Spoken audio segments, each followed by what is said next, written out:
My parents wouldn't spend $85,000 to save my son's life, yet they blew $230,000 on my sister's grand wedding. Years later, they showed up at my door. And I closed it without a word. Can you imagine having to bury your own child while your family throws a $250,000 party, knowing they could have saved him? Because that's my story. And it shattered my world in a way I could never have anticipated. We don't have that kind of money lying around, Emily. You need to be realistic about this. My father stood in my apartment doorway, arms crossed, face like stone. Behind him, my mother just nodded, her lips pressed into that thin, disapproving line. I just stood there.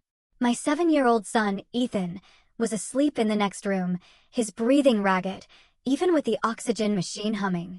The medical bills? They were spread across my kitchen table like a mountain of failures. $85,000. That was the quote for the experimental treatment that could save Ethan's life. His rare heart condition wasn't responding to anything else, and we were running out of time. I'm Emily, I'm 31, a middle school science teacher in Columbus, Ohio, and I'm raising Ethan alone. His father walked out when Ethan was diagnosed at 3. Said he couldn't handle a sick kid. That was 4 years ago. For years I've been fighting this battle, by myself. My parents? They live a mere 20 minutes away in their perfectly comfortable suburban house. The same house where my younger sister, Claire, still had her childhood bedroom preserved like some kind of shrine. Realistic. I choked out, my voice cracking. My son might die without this. The doctor said he had maybe 6 months at most if we didn't act now. My mother stepped forward then, touching my father's arm, that familiar gesture she used when she wanted to soften his message, but never actually contradict him. Honey, we understand this is difficult, but we've already helped you so much over the years. We paid for 3 of his surgeries. We can't just empty our retirement accounts. I'm not asking you to empty them. I pleaded, my voice rising. I'm asking for a loan. I'll pay you back every penny. I'll get a second job. I'll do whatever it takes. But my father just shook his head. Emily, you're barely keeping your head above water as it is. How would you pay us back? Be sensible. There are payment plans, medical financing options. You should look into those. Oh, I'd looked into them. I'd spent weeks researching every single avenue. The payment plans? They'd take too long. Ethan didn't have years to wait. Medical financing companies wanted interest rates that would bury me for decades, and most wouldn't even approve me anyway, because I was already drowning in medical debt. I've tried everything, I said, my voice barely a whisper. For a second, just a split second, I thought my mother might actually convince my father. But then he spoke again, his voice firm, final. We can't do it, Emily. I'm sorry, but we have to think about our own future, too. We're not getting any younger. They left shortly after. I stood at the window, watching their car pull away. The weight of their refusal settled over me like a suffocating blanket. I walked into Ethan's room and sat beside his bed, listening to the steady hiss of the oxygen machine. His small chest rose and fell unevenly. He looked so peaceful in sleep, utterly unaware that his own grandparents had just sealed his fate. It was a punch to the gut. The next day, I made calls. Every family member I could think of, distant cousins, my mother's siblings, anyone who might help. Most offered sympathy and small amounts that wouldn't even make a dent. My Aunt Teresa sent $500 with a note saying she wished it could be more. I appreciated every single penny, but I was trying to fill an ocean with a teaspoon. 2 weeks later, I came home from a particularly brutal day at school to find Ethan struggling to breathe. His lips had a blue tinge. Panic shot through me. I called an ambulance, and they rushed him to the hospital. The doctor stabilized him, but the cardiologist, Dr. Morrison, pulled me aside with a grim expression. His condition is deteriorating faster than we anticipated, he said. Without that treatment we discussed, I'd say he has 3 months at most, maybe less. I nodded numbly, unable to speak past the lump in my throat. Asterisk 3 months? My baby had 3 months unless I could find $85,000. Asterisk I started a crowdfunding campaign that night, pouring my heart into the description, sharing photos of Ethan's bright smile from before he got so sick. Friends shared it, teachers from my school donated, even some of my students' parents contributed. But after 2 weeks, I'd only raised $12,000. It wasn't even close. Not even a fraction. Then came the phone call from Claire. My sister's voice was breathless with excitement. Emily, I have the most amazing news. Jeffrey proposed. We're getting married. I tried to muster some enthusiasm despite the crushing weight in my chest. That's wonderful, Claire. Congratulations. I know, right? And Mom and Dad are being so incredibly generous. They're paying for the whole wedding. Can you believe it? They said we can have whatever we want. No budget limits. Jeffrey and I are thinking a destination wedding. Maybe Italy or the south of France. Oh, Emily, it's going to be absolutely perfect. My hand tightened around the phone. No budget limits? None, she gushed. Dad said this is his little girl's special day and nothing is too good. We're meeting with wedding planners next week. The wedding won't be for another year, but we want to start planning now to make sure we get exactly what we want. I stood there in my tiny apartment, medical bills stacked on every surface, my son fighting for every breath in the next room, and listened to my sister gush about her unlimited wedding budget. Something cold and hard formed in my chest. A seed of understanding that would take root and grow into bitter resentment in the months to come. The months that followed were a blur of hospital visits and mounting despair. I maxed out every credit card I owned, took out personal loans at predatory interest rates, and sold everything of value I possessed. My grandmother's ring, the one thing of my own mother's I'd been given, went to a pawn shop for $800. My car got downgraded to a 15-year-old sedan that barely ran. I moved from my one-bedroom apartment to a studio to save on rent. Through it all, every family dinner, every phone call, every interaction somehow circled back to the wedding. My parents were utterly consumed with it, attending tastings at five-star restaurants, touring venues in Tuscany via video call, discussing floral arrangements that cost more than my monthly salary. I tried to be happy for Claire. I really did. She was my little sister, and there had been a time when we were close. But that closeness had faded over the years as it became clear that our parents saw us very, very differently. Claire was the golden child, the one who did everything right. She graduated college with honors, landed a prestigious job at a marketing firm, dated the right kind of men from good families. I was the one who got pregnant at 23 by a worthless man, who chose teaching instead of a more lucrative career, who couldn't even keep her son healthy. One evening in July, my mother called. "Emily, honey, we need to talk about the wedding." "What about it?" I was exhausted, having just finished a summer school session and spent 3 hours at the hospital with Ethan. "Well, Claire wants you to be a bridesmaid, of course. But the dresses are going to be about $300, and we need you to order yours soon." $300. I did the math in my head. That was almost enough for 2 weeks of Ethan's medications. I don't know if I can afford that right now. There was a pause. "Emily, this is your sister's wedding." "I know, but things are really tight." "Ethan's medical expenses." My mother interrupted, her voice taking on a sharp edge. "You're always talking about Ethan's medical expenses. I understand he's sick, but life goes on for the rest of us. This is Claire's special day." I closed my eyes. "Can I think about it?" "The deadline for ordering is next week. Claire has her heart set on having you in the wedding party." After we hung up, I sat in the dark of my studio apartment and just cried. How had it come to this? How had my family become so blind to what was happening? My son was dying, and they were worried about bridesmaid dresses and seating charts. Ethan's condition continued to decline. The experimental treatment was no longer an option. We'd missed the window. The doctors shifted to palliative care, focusing on keeping him comfortable. Every day, I watched my son fade a little more, his bright spirit dimming along with his physical strength. He stopped asking when he could go back to school. He stopped talking about wanting to be a scientist when he grew up. He knew, in the way children somehow know, that he was running out of time. I took a leave of absence from teaching to be with him. My principal was understanding, but it was unpaid leave, which meant my already precarious financial situation became catastrophic. I applied for every assistance program, every grant, every charity I could find. Most had waiting lists months long or criteria I didn't meet. In September, 5 months after my parents refused to help, Claire's bachelorette party happened. My mother called to tell me all about it. They'd rented a villa in Napa Valley for spa treatments, a private chef. It was absolutely magical, my mother gushed. Claire was so happy. You should have seen her face. "How much did it cost?" I asked, unable to stop myself. "Oh, I don't know exactly. Your father handled all that.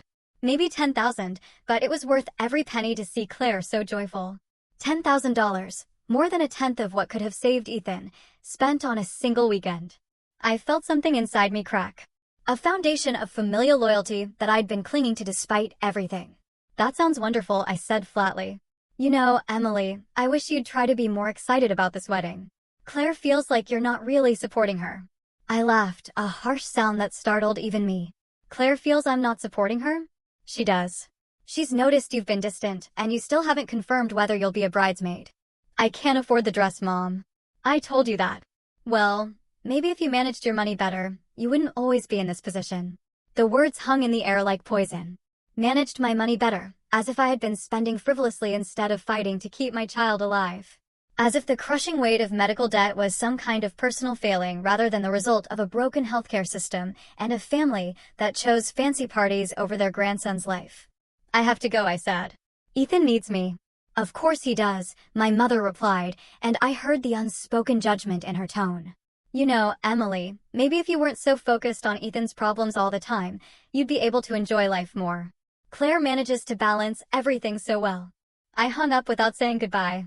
October brought a cold snap that seemed to settle into my bones. Ethan was in and out of the hospital, his small body fighting a battle it couldn't win. The doctors spoke in hushed tones about weeks, not months. I spent every moment I could beside his bed, reading him his favorite books, telling him stories about what heaven might be like, holding his hand through the pain. My parents visited occasionally, usually on their way to or from some wedding-related appointment. They'd stay for 20 minutes, pat Ethan's hand awkwardly, and leave with expressions of palpable relief. It was hard to watch their discomfort around their dying grandson. Hard to see how eager they were to escape back to the happier world of wedding preparations. Claire came once. She stood in the doorway of Ethan's hospital room, perfectly dressed in designer clothes that probably cost more than my rent, and barely made it 5 minutes before claiming she had to leave for a dress fitting. He's so thin, she whispered to me in the hallway, as if this was news, as if I hadn't watched my son waste away day by day. Yes, I said simply. It must be so hard for you. She touched my arm in a gesture that might have been meant as comfort, but felt performative. But you're so strong, Emily. You always have been strong.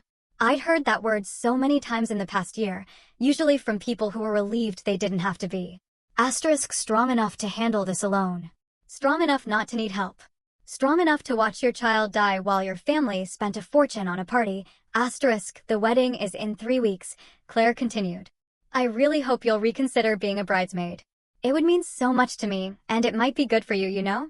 A chance to celebrate something happy, to have a break from all this. A break. As if I could take a vacation from my son's death. As if I could put on a smile and an overpriced dress and pretend everything was fine while Ethan fought for every breath. I'll think about it, I lied, because it was easier than explaining how her words made me feel. The wedding invitations had arrived at my apartment 2 months earlier. Heavy cardstock with gold embossing. The invitation suite alone probably cost $50 per guest. I did the math automatically now, converting everything into medical treatments we couldn't afford. The invitations could have been a month of physical therapy. The venue deposit could have been a year of medications. I learned later that the final cost of Claire's wedding was $230,000. $230,000. The number echoed in my head like a scream. They'd spent nearly 3 times what could have saved Ethan's life on a single day of celebration.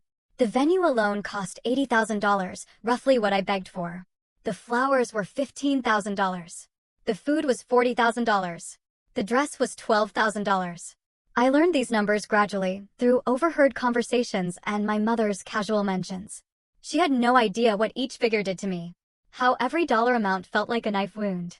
Or maybe she did know and simply didn't care.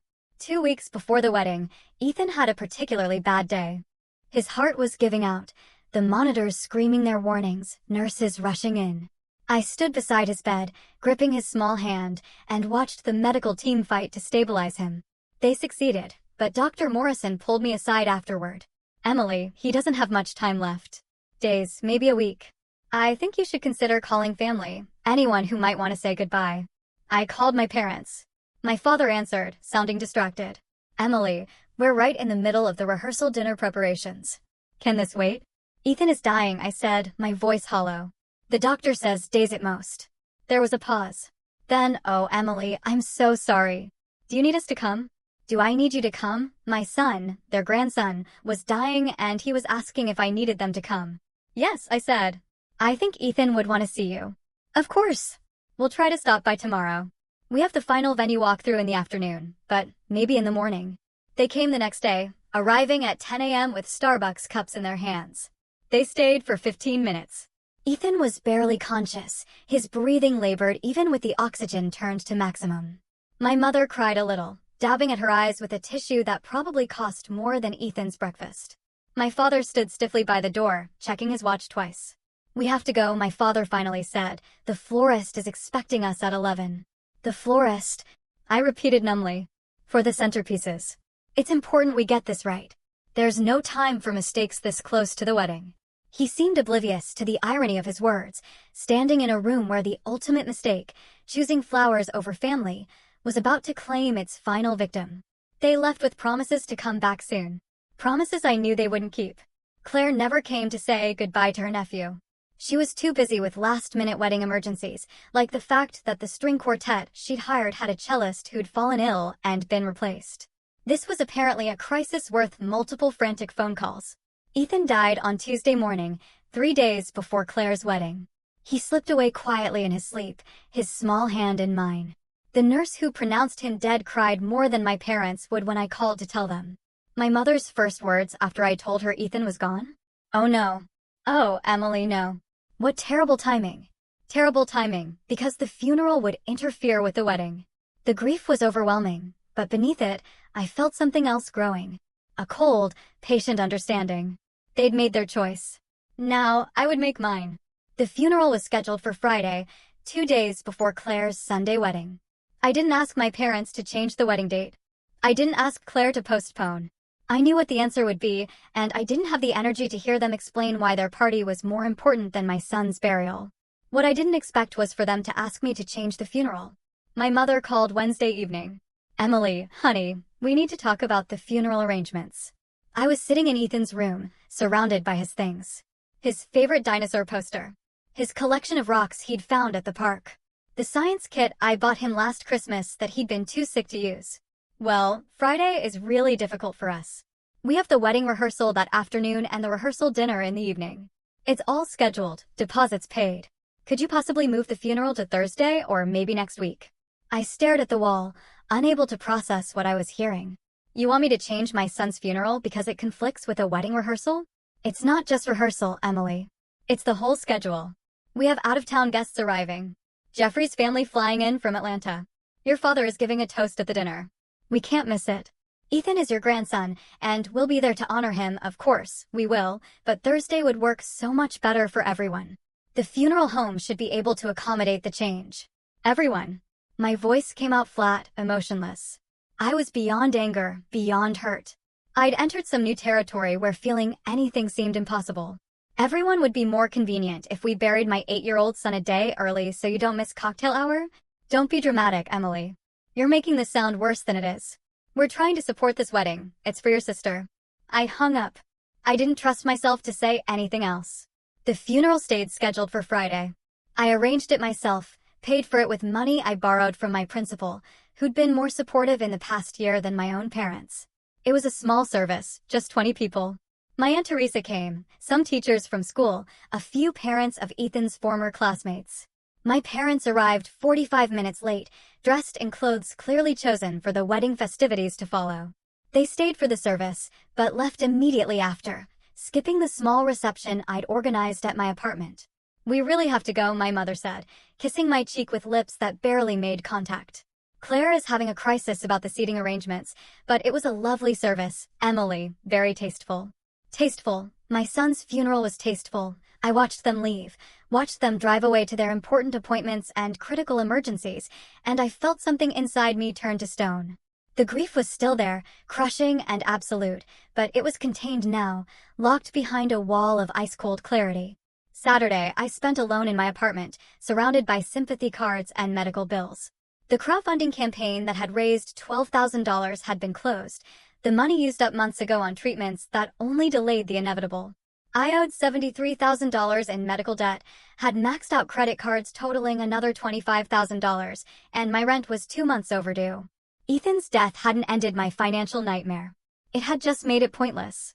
My phone buzzed with messages from distant relatives and friends asking if I was okay, if I needed anything. I didn't respond. What I needed was impossible. I needed my son back. I needed my parents to have been different people. I needed to wake up and discover the past year had been a nightmare. Sunday morning, Claire's wedding day. I woke at dawn. I hadn't planned to think about it. I hadn't wanted to acknowledge it was happening, but my phone lit up with a text from my mother. Wish you were here to share this special day. Claire looks absolutely stunning. I stared at that message for a long time. Wish you were here, as if I'd simply chosen not to attend, as if I was missing it because of a scheduling conflict rather than because I'd buried my son 2 days earlier. I got dressed and went for a walk. Columbus was beautiful in late October, leaves turning golden red. Ethan had loved autumn. We'd planned to go to the pumpkin patch this year, just one more thing that would never happen. My phone continued buzzing throughout the day. Photos from the wedding. My mother had added me to some kind of group chat with extended family. I watched the images load one by one. The venue in Tuscany, photographed at golden hour. Claire in her designer gown, a dress that cost more than most people's cars. The floral arrangements, elaborate and excessive. The 5-tier cake. The champagne tower. The string quartet playing on a terrace overlooking Vineyard Hills. $230,000 of celebration while my son's body lay in a cemetery where I couldn't even afford a proper headstone yet. I scrolled through the photos with a strange sense of detachment. Everyone looked so happy. My father in his tuxedo, beaming with pride. My mother, elegant in her mother-of-the-bride dress that probably cost $3,000. Claire and her new husband, faces glowing with joy and possibility. Extended family members I'd called begging for help, now dressed in their finest, celebrating with champagne that cost more per bottle than they donated to Ethan's treatment fund. One photo showed my parents dancing, my mother's head thrown back in laughter. The caption read, "Best day ever." So blessed. I set my phone down and walked to the bathroom. I looked at myself in the mirror. I'd lost 15 pounds in the past month, and my eyes were sunken, circled with dark shadows. I looked like I'd aged 10 years. I looked like someone who'd watched their child die while their family partied. That night, alone in my studio apartment, I made myself a promise. This wasn't over. They thought they could discard Ethan's life, discard me, and move on to their happy celebrations without consequence. They thought their money and their social standing and their self-centered priorities could insulate them from accountability. They were wrong. I didn't know how yet, but I would make them understand what they'd done. I would make them feel a fraction of what I'd felt. Not revenge, exactly. Justice. A reckoning. I pulled out a notebook and started writing down everything. Every conversation, every refusal, every dollar amount. I documented the timeline. When I'd asked for help, when they'd refused, when Claire's wedding planning began, when Ethan died. I wrote down who'd been at the funeral, who hadn't. I noted every expense my mother had mentioned for the wedding. I wasn't sure what I'd do with this information, but I knew I needed it. Evidence. Proof. A record of everything that had been taken from Ethan, from me. My phone buzzed again. Another text from my mother. Home from Italy. Exhausted, but so happy. Claire and Jeffrey's first dance was magical. I'll send you the video. I typed back, glad you had a good time. 3 dots appeared, disappeared, appeared again. Finally, we'll come by next week to check on you. I'm sure you're feeling better by now. Feeling better, as if grief worked on a schedule. As if 1 week after your child's death, you were expected to be recovered and ready to hear about how magical someone else's party was. I didn't respond. The weeks after the wedding passed in a gray haze. I returned to work, moving through my days like a ghost. My students were kind, softer with me than they'd ever been. The administration had granted me extended bereavement leave, but I declined. I needed the structure, needed something to fill the hours that used to be consumed by doctor appointments and medication schedules and hope. My parents called occasionally, brief check-ins that felt more like obligations than genuine concern. "How are you holding up?" they'd ask, and then filled the silence with updates about Claire's honeymoon, about remodeling projects they were planning, about holiday plans. They never mentioned Ethan. It was as if he'd never existed, as if acknowledging his absence might spoil their good mood. Claire sent a single text. "I'm sorry about everything. I hope we can move past this. Move past this, move past watching my son die. Move past being abandoned by my family. Move past the fact that she'd had a $250,000 wedding while my child suffocated to death because we couldn't afford treatment." I didn't respond to that either. In December, 2 months after Ethan's death, my parents invited me to Christmas dinner. I almost declined, but curiosity got the better of me. I wanted to see them, to understand how they lived with what they'd done. Their house was decorated like something from a magazine spread, a 12-foot tree, professionally decorated, garlands and lights on every surface. The smell of expensive catering filled the air. Claire and Jeffrey were already there when I arrived, looking tanned and relaxed from their honeymoon in Bali. Emily, my mother, hugged me, her perfume overwhelming. "I'm so glad you came. We've missed you." I stood stiffly in her embrace. "Thank you for inviting me." Dinner was elaborate. Prime rib, lobster tails, sides I couldn't name. Wine that my father proudly announced cost $200 a bottle. Everyone talked and laughed, sharing stories from the wedding, from the honeymoon, from their comfortable lives. I sat quietly, pushing food around my plate. "Emily, you're so quiet," Claire said, her voice carrying that concerned tone that didn't quite reach her eyes. "Are you okay?" "I'm fine. You know, Jeffrey and I were thinking, maybe you should consider moving somewhere else. A fresh start might help you heal. Columbus has too many sad memories now." I looked at her, at this woman who was my sister in name only. Where would I go? I don't know. Somewhere cheaper, maybe. I know you're struggling financially.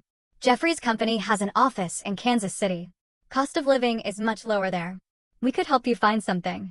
Asterisk, help me move away. Remove the uncomfortable reminder of their choices. Asterisk, I'll think about it, I said, another lie. My father cleared his throat. "Emily, your mother and I have been discussing your situation. We think you need to consider bankruptcy. It's the responsible thing to do, given your debt. Bankruptcy for your medical bills. You'll never pay them off on a teacher's salary.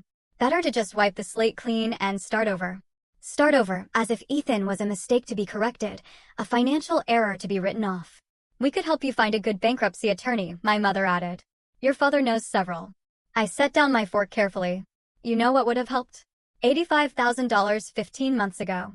The table went silent. Claire looked at Jeffrey uncomfortably. My mother's smile froze in place. "Emily," my father said, his voice carrying a warning. "We've been over this. Have we? Because I don't remember us ever really discussing it. You said no. And that was it. We made a difficult decision based on our financial situation." "Your financial situation?" I gestured around the room. "This doesn't look like financial difficulty. The $230,000 wedding doesn't suggest financial difficulty." Claire's face flushed. "That's not fair, Emily." I stood up, my chair scraping against their expensive hardwood floor. "You spent almost 3 times what could have saved Ethan's life on a single day. A party, flowers and cake, and a dress you'll wear once." "Emily, that's enough," my father said, standing as well. His face was red. Angry. "We made the choice we thought was right. We're not going to apologize for supporting your sister's happiness. And Ethan's life? What about supporting that?" "He was sick," my mother said, her voice shaking. "The doctor said there was no guarantee the treatment would work. We weren't going to throw away money on something that might not even help." "But you'd throw away twice that much on party favors and centerpieces that went in the trash the next day?" "Get out," my father said. "If you're going to be disrespectful, you can leave." I grabbed my coat. "Don't worry, I'm going. You're just bitter because your life didn't turn out the way you wanted." Claire called after me. "It's not our fault you made bad choices." I stopped at the door and turned back. They were all standing now, a unified front against me. My parents, my sister, her husband, all of them comfortable, secure, righteous in their positions. "Bad choices," I repeated, like trusting family? Like believing blood meant something? Like thinking you'd choose your grandson over a party? I walked out into the cold December night and got into my beat-up car. I sat there for a moment, watching through the window as they settled back down to their expensive dinner, probably already dismissing me as dramatic, unstable, ungrateful. That was the last time I spoke to any of them for 4 years. Life continued, because that's what it does. I declared bankruptcy, as my father had suggested, wiping out most of my medical debt, but destroying my credit for years to come. I moved to a cheaper apartment in a worse neighborhood. I took on tutoring jobs in the evenings and summers to make ends meet. I existed, but I didn't live. I also planned. I couldn't touch them yet. I was too powerless, too broken, too consumed with grief and survival. But I was patient. I watched from a distance, following their lives through social media accounts they didn't realize I could still see. I documented everything, adding to my notebooks. I waited. Claire got pregnant a year after her wedding. My mother posted constant updates about the pregnancy, the baby shower, the nursery preparations. The baby, a girl named Sophia, arrived healthy and perfect. The photos showed my parents beaming, holding their first grandchild, as if Ethan had never existed, as if Sophia was their first and only. I saw one comment on my mother's Facebook post from a distant cousin, your first grandchild. So exciting. My mother's response, yes, we're over the moon. Not a correction, not even an acknowledgement that another grandchild had existed, had died, had mattered. Ethan had been erased from the family narrative. I took a screenshot and added it to my collection. 2 years after Ethan's death, I went back to school, online classes at night, working toward a master's degree in education administration. I was promoted to assistant principal after 3 years. The salary was good. I was building something slowly and deliberately. I also started saving money. Every extra dollar went into a separate account, one I never touched. I didn't know what I was saving for exactly, but I knew I'd need resources eventually. Power required capital. During those years, my parents tried to reach out occasionally. Birthday cards with generic messages. Christmas gifts sent through the mail, usually gift cards to stores I didn't shop at. My father called once to tell me they'd set up a small college fund for Sophia and wondered if I wanted to contribute. I hung up on him. Claire sent a birth announcement when she had her second child, a boy named Jackson. The card featured a professional photo of their perfect family, expensive clothes, and genuine smiles. On the back, someone had written, "Hope you're doing well," as an afterthought. I kept every card, every announcement, every casual dismissal evidence. For years after Ethan's death, I was principal of a successful middle school, earning enough to live comfortably, though I still kept my lifestyle modest. I'd rebuilt myself from nothing, created a life that had purpose and meaning, even without the person who'd given it both. I'd also continued following my family's activities. Claire's husband, Jeffrey, had been promoted to vice president at his company. They'd bought a larger house in an exclusive neighborhood. My parents had taken up golf, joining an expensive country club. They traveled frequently, posting photos from beaches and European cities. Life was good for them, better than good. Then, in early spring, something changed. I got an email from an address I didn't recognize. The subject line read, "Important Family Matter." I almost deleted it as spam, but something made me open it. "Emily, this is your Aunt Teresa. I'm reaching out because I thought you should know that your father lost his job 3 months ago. He's been trying to keep it quiet, but the situation is serious. His entire retirement account was invested in his company's stock, which collapsed when the company went bankrupt. Your parents have lost almost everything. They're facing foreclosure on their house. I know you and they aren't close, but I thought you'd want to know. Your father is too proud to ask for help, but they need it. Please call me if you can. Love, Teresa." I read the email 3 times. Then I went to my computer and started searching. It didn't take long to find the news articles. The company my father had worked for, a regional manufacturing firm, had been caught in a massive fraud scandal. The CEO was facing federal charges. The company had declared bankruptcy, and thousands of employees had lost their jobs and their retirement savings.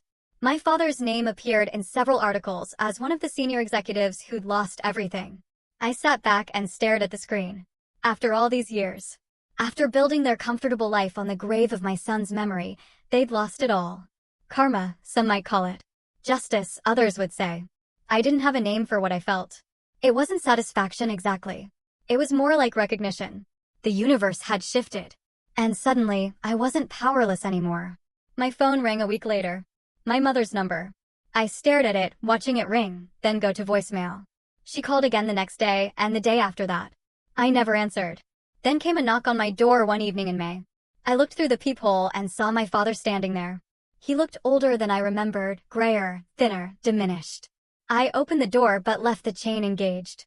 "Emily." His voice cracked on my name. "Please, we need to talk." "Can I come in?" "No." He flinched. "I know things have been difficult between us. I know we've made mistakes, but we're family. We need help." "Help," I repeated, the word tasting strange in my mouth. "I lost my job. You probably heard. We're in serious financial trouble. The house is in foreclosure. Your mother's medical insurance ran out, and she has some health issues that need addressing. We're asking our daughters for help. Claire and Jeffrey are doing what they can, but they have their own family to support. We thought maybe you could contribute something, even a small amount, a loan perhaps, that you could pay back when your situation improves." I stared at him through the gap in the door. "When my situation improves? I know you're doing better now. I saw online that you're a principal. That must pay well." "We wouldn't ask if we weren't desperate." "Desperate?" I said softly. "That's interesting. I remember being desperate once." His face colored. "Emily, please. This isn't the time to dredge up the past. Isn't it? How were your parents and Ethan was your grandson? The silence stretched between us like a chasm. How much do you need? I finally asked. Hope flared in his eyes. We owe about $90,000 on the house. If we could come up with that amount, we could keep it. But anything would help. Even 20 or 30,000 would give us time to figure something out. $90,000, more than what could have saved Ethan. I felt something cold and final settle in my chest. I'll think about it, I said, and closed the door in his face. Behind the closed door, I leaned against the wall and smiled. Finally, after 4 years of waiting, of planning, of building myself back up from nothing, the opportunity I'd been waiting for had arrived. Now came the reckoning. I didn't contact my parents for 2 weeks. Let them wait. Let them wonder. Let them feel the anxiety of uncertainty. Every day that passed, their situation grew more dire. I knew this because I'd started checking the public foreclosure listings. Their house, the house I'd grown up in, was scheduled for auction in 45 days. During those 2 weeks, my mother called 17 times. My father called 9. Claire sent 3 lengthy text messages explaining how her parents had always done their best, how they were good people who'd made some mistakes, how family was supposed to forgive and help each other. The irony was apparently lost on her. I responded to none of them. Instead, I did research. I looked into their financial situation as thoroughly as I could from the outside. The house was worth about $320,000 and they owed $90,000. They had equity, but not enough to start over somewhere nice. They'd have to move to a modest apartment, maybe in a less desirable area. They'd have to learn to live on Social Security and whatever my father could scrape together from a new job, if anyone would hire a 63-year-old disgraced executive. It would be hard for them. Humbling. A complete reversal of the comfortable life they'd built. But they'd survive. That was the difference between their situation and what Ethan had faced. They weren't going to die. They were just going to be uncomfortable. On the 15th day, I finally called my father back. Emily? He sounded breathless, desperate. Thank God. I was so worried you wouldn't call. I've been thinking about your request. I could hear the hope in his voice, pathetic and naked. I want to meet all of you. You, Mom, and Claire. We need to have a conversation. Of course. Of course. When? Where? We can come to you, or we can meet somewhere neutral. Whatever you prefer. My apartment. Saturday at 2 p.m. We'll be there. Thank you, Emily. You don't know what this means to us. I hung up without responding. Saturday arrived, cold and gray. Appropriate weather for what I had planned. I'd spent the morning preparing, arranging chairs in my small living room, setting out a folder on the coffee table. I'd printed documents, organized them chronologically. Everything was ready. They arrived at exactly 2 p.m., all 3 of them. My father looked worse than he had at my door, his suit hanging loose on a frame that had lost weight. My mother seemed to have aged a decade, her hair more gray than I remembered, her face lined with worry. Claire looked uncomfortable, dressed too formally for my shabby apartment, clutching her designer purse like a shield. Emily, my mother said, moving as if to hug me. I stepped back. Sit down. They arranged themselves on my second-hand couch, sitting close together like children called before a principal, which I suppose they were. I remained standing. You asked me for $90,000. We know it's a lot, my father started. But we're prepared to offer collateral, to sign a formal loan agreement. We'd pay you back with interest. How? I asked flatly. You have no income. Mom doesn't work. What would you use to pay me back? I'm looking for work. Something will come through. At 63, with your reputation attached to a fraud scandal? He flinched. That wasn't my fault. I had no idea what the CEO was doing. Ignorance isn't innocence. You were a senior executive. You should have known. I picked up the folder from the coffee table. But we're not here to discuss your career failures. We're here to discuss your request for money. Will you help us? My mother asked, her voice small. That depends. I have some questions first. I opened the folder and pulled out the first document. Do you remember this conversation? May 16th, 4 years ago, I came to you and asked for $85,000 to pay for Ethan's treatment. My mother's face went pale. Emily, we've been over this. Have we? Because I don't think we have. Not really. Not honestly. I held up the document, a printout of my original crowdfunding page with the treatment cost clearly listed. $85,000. You told me you couldn't afford it, that you had to think about your own retirement, that I needed to be realistic. We made the best decision we could at the time, my father said stiffly. Did you? I pulled out another paper. This is a receipt from Claire's wedding planner. Total cost of services, $230,000. Paid in full by you. 18 months after you told me you couldn't afford $85,000 to save your grandson's life. Claire stood up. This isn't fair. You're twisting everything. Sit down, I said, my voice hard enough that she obeyed. I'm not finished. I pulled out more documents, laying them on the coffee table one by one. Wedding venue, $80,000. Flowers, $15,000. Catering, $40,000. Dress, $12,000. Photographer, $8,000. Honeymoon, $10,000. Should I continue? What do you want from us? My father demanded. An apology? Fine. We're sorry. We made a mistake. Is that what you want to hear? A mistake? I repeated softly. You think choosing a party over your grandson's life was a mistake? We didn't know he was going to die, my mother whispered. Yes, you did. The doctors told you. I told you. You knew. And you didn't care enough to help. I pulled out another document, the one that hurt most to look at. A photo of Ethan in his hospital bed taken 2 weeks before he died. This is what $85,000 would have saved. This child. Your grandson. Remember him? My mother started crying. Claire looked away. My father stared at the photo with an expression I couldn't read. Emily, please, my mother said through her tears. We know we failed you. We know we should have done more. But we can't change the past. We can only ask for your mercy now. Mercy. I placed the photo back in the folder carefully. That's interesting. I don't remember receiving much mercy when I begged you for help. When I sold everything I owned. When I maxed out every credit card. When I moved to a studio apartment and ate ramen so I could afford Ethan's medications. We didn't understand how bad it was, my father said. Didn't you? I told you multiple times. I showed you the medical bills. I explained that without treatment, he would die. What part of that was unclear? Silence. But you understood perfectly well how important Claire's wedding was. You understood that the centerpieces needed to be exactly right, that the venue had to be perfect, that your daughter deserved the best money could buy. I sat down across from them, my voice calm and measured. Here's what I've learned in the past 4 years. You didn't help Ethan because you didn't want to. It wasn't about the money. You had the money. You proved that. It was about choice. You chose what mattered to you. That's not true, Claire protested. They were trying to protect their retirement. Were they? Because they spent almost 3 times their retirement concerns on your wedding. Math doesn't lie, Claire. Priorities don't lie. My father leaned forward. Emily, I understand you're angry. You have every right to be, but are you really going to punish us now, when we need you most?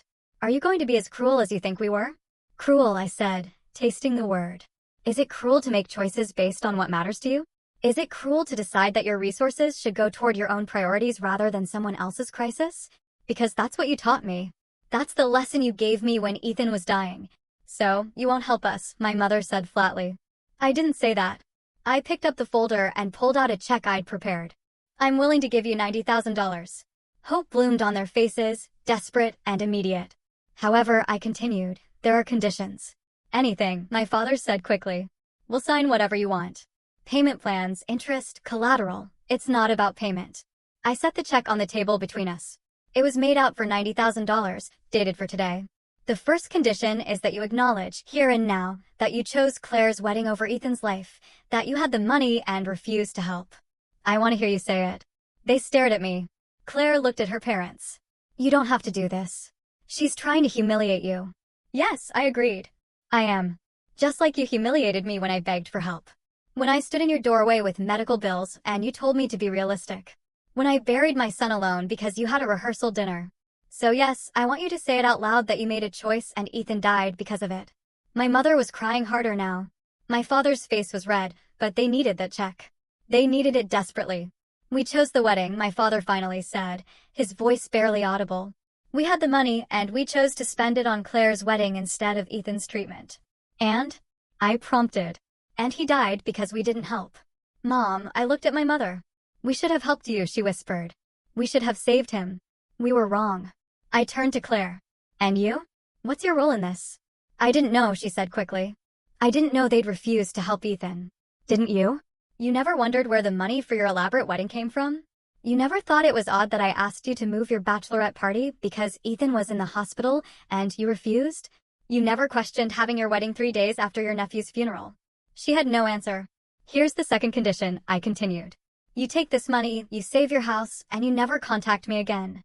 No birthday cards, no Christmas gifts, no phone calls. You remove me from your lives completely, the way you removed Ethan from your memories. You go back to pretending I don't exist. Emily, you can't mean that. My mother said, we're family. No, I corrected her. We shared DNA. Family is something else. Family shows up. Family sacrifices. Family doesn't let children die while they plan parties. I stood up and walked to my door, opening it. Those are my conditions. Take the check or leave it. You have 60 seconds to decide. They looked at each other. A silent conversation happening in glances and expressions. I watched them calculate. Watched them weigh their pride against their desperation. It took them 43 seconds. My father picked up the check. We accept your conditions, he said, his voice hollow. Good. There's a document on the table next to the check. It's a formal agreement that you'll have no further contact with me. Sign it. They signed without reading it, which told me everything I needed to know about how desperate they really were. My father's signature was shaky. My mother could barely hold the pen through her tears. Claire signed with angry, sharp strokes, her face red with suppressed rage. When they finished, I collected the document and handed them the check. You can go now. Emily, my father started, but I cut him off. You agreed to the conditions. No contact means no contact. Leave. They filed out silently. My mother crying. My father's shoulders slumped. Claire walking stiffly beside them. I closed the door behind them and locked it. Then I walked to my bedroom and opened my laptop. I pulled up my bank account and looked at the balance. The $90,000 I'd just given them had been transferred from my savings this morning. That account now showed $12,000 remaining. Years of careful saving, of living modestly, of putting aside every extra penny, reduced to almost nothing. But I wasn't done. I opened my email and composed a message to my Aunt Teresa, the only family member who'd shown any real concern for me over the years. I attached a document, a letter I'd written months ago, waiting for the right time to send it. Aunt Teresa, I wanted you to know what really happened with Ethan. I've attached a complete timeline of events, including all the requests I made for help and the responses I received. I've also included documentation of the expenses my parents incurred during that same period, particularly regarding Claire's wedding. I thought the family should know the truth. Please share this with anyone you think should see it. Love, Emily. I hit send. The document I'd attached was comprehensive. Every conversation, every refusal, every wedding expense, every hospital bill. The photo of Ethan in his hospital bed. Screenshots of my mother's Facebook posts calling Sophia her first grandchild. The timeline showing how my parents attended Claire's rehearsal dinner instead of Ethan's funeral reception. Everything laid out in chronological, undeniable detail. My Aunt Teresa had a large extended family network. She was the type who forwarded emails to dozens of people who shared everything on social media. By tomorrow, everyone would know. My parents' friends, their country club, their church, their neighbors. The truth would spread like wildfire. The check I'd given them would clear. They'd keep their house, but they'd lose something more valuable, their reputation, their comfortable social standing, the image they'd carefully crafted of being generous, loving parents and grandparents. Everyone would know what they'd really chosen, what they'd really valued. A knock came at my door an hour later. I looked through the peephole and saw Claire standing there alone, her face furious. I opened the door, but didn't invite her in. You signed an agreement not to contact me. That email you sent. You can't do that. You're ruining their lives. I'm telling the truth. There's a difference. You're vindictive and cruel. You're destroying them out of spite. No, I said calmly. I'm giving them exactly what they gave me. Consequences. Actions have consequences, Claire. They made choices, and now they get to live with them. Just like I've had to live with watching my son die. They gave you $90,000. They gave me back a fraction of what they stole from Ethan, from me, and they only did it because they had no other choice. If they weren't desperate, would they have helped? We both know the answer. You're never going to let this go, are you? You're going to hate us forever. I don't hate you, I said, and realized it was true. Hate requires caring. I don't care about any of you anymore. You stopped being my family the day you chose a party over my son's life. Now you're just strangers who happen to share my last name. Mom is devastated. Dad looks broken. Was that worth it? Ask Ethan if it was worth it. Oh wait. You can't, because he's dead. Claire's face crumpled. You really are as heartless as they said. Heartless? My heart broke 4 years ago, and you weren't there to see it. You were too busy planning your perfect wedding and your perfect life, so don't talk to me about heartless, Claire. You don't get to use that word. She turned and walked away, and I closed the door for the last time on my biological family. Over the next few months, I heard through indirect channels what happened to them. My parents were indeed socially ostracized. Friends stopped calling. The country club membership was quietly not renewed. Church attendance became awkward enough that they stopped going. They kept their house, but it became a prison of sorts, a place where they lived with their choices. My father eventually found work as a consultant, making a fraction of his former salary. My mother developed anxiety issues and started therapy. Claire and Jeffrey moved to another state, putting distance between themselves and the scandal.